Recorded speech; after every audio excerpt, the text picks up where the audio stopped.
Well, color, dreaming in color. Not everybody dreams in color, I've learned. And my colors are vivid. Um, they're very real. The ones I remember are very real. I grind my teeth at night when I sleep, and I have this recurring dream that I've ground my teeth down to nothing. And when I wake up, I have to get out of bed and go into the bathroom, flip the light on, and look in the mirror and make sure my teeth are still in my mouth.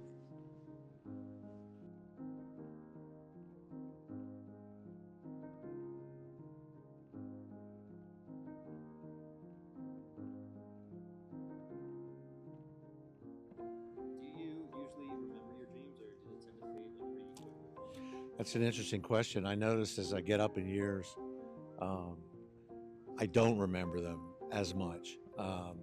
In the past, I've dreamt in vivid colors, action, chasing. I always seem to be chased by somebody, um, and so and because I'm a professional photographer, I tend to dream in sequences too. When I do dream and when I do remember them, I can actually put my dreams together just like I put my video stories together. It's the strangest thing in the world.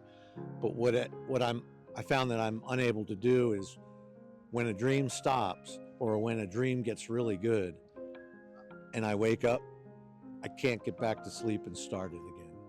And I find that so interesting that you seldom do I really ever know the outcome of some of these dreams. I wake up and poof, they're gone. I can only wonder, which I find really fascinating.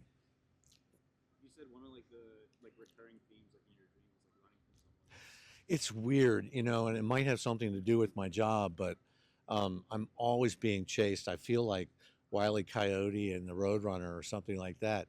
I'm being chased and I'm anxious and I'm afraid and I find, according to my wife, I find that I'm screaming or yelling or wincing or crying at whatever the outcome might be. What is so strange about those chase scenes, and they always sort of take me to the edge of a cliff or the edge of the world, or there's something something about to happen to me that is going to be catastrophic. And so when I finally make the leap off the cliff to get away from the person or thing that's chasing me, I look down and I'm only jumping off the curb of the sidewalk. Yet I'm falling and falling and falling. So here's all this anxious um, anticipation about the end of my life, is the way it feels. And all it is I'm falling off the curb on the sidewalk. And then I wake up. Maybe it's a sign that I might have a tendency to think of the worst possible outcome, and then maybe the reality of it isn't so bad. I don't know because I wake up. Excuse me. I wake up, and I'm just not sure uh, what the outcome is. The other strange thing about my dreams is that the people that I love the most, care about the most, um, I hardly ever dream about. However, I dream about my past dogs, pets, all the time. And obviously, I love them and love them, as much as I do my wife, really. And they turn up in my dreams frequently. But we've been married almost 50 years. She's never been in one of my dreams, my wife. The connection, I guess, with my animals is so deep and personal. Um, I don't know why it's any more so than the one I have with my wife or my family. So I find that really strange. But I love it because I'm able to bring them back in my dreams. And if you've ever lost a pet, um, it's devastating. And for my dreams to be a vehicle for them to come back to me, is really wonderful.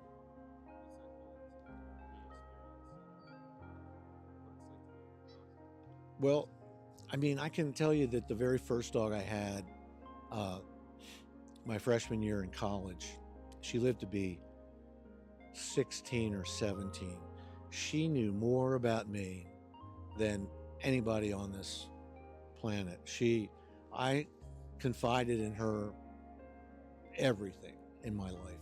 And so, um, and she helped me grow and develop as a person and come to terms with certain things. And so it's really pretty cool to have those memories come back and certain events in your life, pets, uh, people, they represent specific chapters in your life.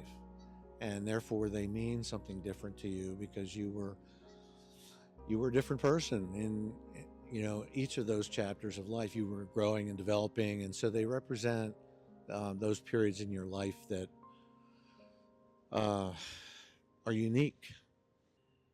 That's why it hurts so much, because when you lose an animal or a friend, a family member, um, they mean different things to you. Is there like a specific dream that like you remember, like one that's kind of stuck with you for a long Yeah, time? I thought about this on the way down because I was having trouble because I don't remember so many of my dreams anymore. I was having trouble um, recalling recurring dreams, but I helped start the aviation aerial photography program at BAL, and I flew in the helicopter for 10 years exclusively. I got burned out on TV news, and the assignment desk, and decided this would be a good break for me. So I would have these recurring dreams sitting in the back seat of the helicopter, right behind my pilot with my console, and my pilot has a heart attack. I would have this dream over and over again. So I would struggle with undoing my seatbelt, getting my gear out of my way, and climbing over the seat and taking over the controls of the helicopter, which is absurd. I don't know how to fly a helicopter, even though I've been in one a lot. And so we're going down, and I'm on the controls, and I'm not sure that I have it together at all. And I always wake up before I know the end of the story. And that comes back a lot. Not so much as I haven't flown in a while, but that was um, that was a troubling dream that I will never really have the answer to. So, So they're very real. But that it gets back to what I do, and I don't think it's necessarily exclusive to being a visual person, but my dreams tend to be very visual. and you said that you were. Do you still paint? You were a painter. Yeah, I do paint a little bit, um, like plein air, just quick paintings, watercolors, and oils, but um, mainly I take pictures with my phone. Believe it or not, I just capture things as they're happening, um, and I walk I go through life every day seeing hundreds of rectangles in front of me. They're all potential, photographs. That's how I go through life all day long. It's pretty cool because you're so awake and you're so aware of your surroundings. Do you think do you think your painting ever influences your dreams, or do they ever influence your painting?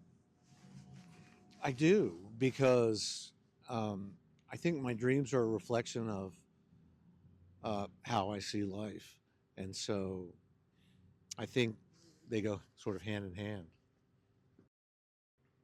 And how do you feel about like sharing your dreams with others? Oh, I like it. I like talking about anything. I think we miss uh, if we don't stop to take time to get the most out of the moment that you're in. You know, I think we're short changing ourselves. I think there's so much to life that is there right in front of us if we just take the time to recognize it, process it, talk about it, share it. I think it's great to be a dreamer. You know, dreams in your sleep are one thing. To dream big and to dream big ideas, um, and to dream for the greater good, um, I think is an extension of the dreams that you might have in your sleep. I think if you can put some of that into action, you know, in your waking hours, you know, that's a form of dream of dreaming that I think we all do every day. I don't know, you know, to be a dreamer during the day, a daydreamer, you know, I'm thinking about all kinds of things all day long. Um, I don't know. Maybe that has an impact on how you dream at night. So I think maybe maybe you can enhance your dreams at night if you're a daydreamer. Yeah, that was good. You know, You want anything else to say? no, that's pretty cool.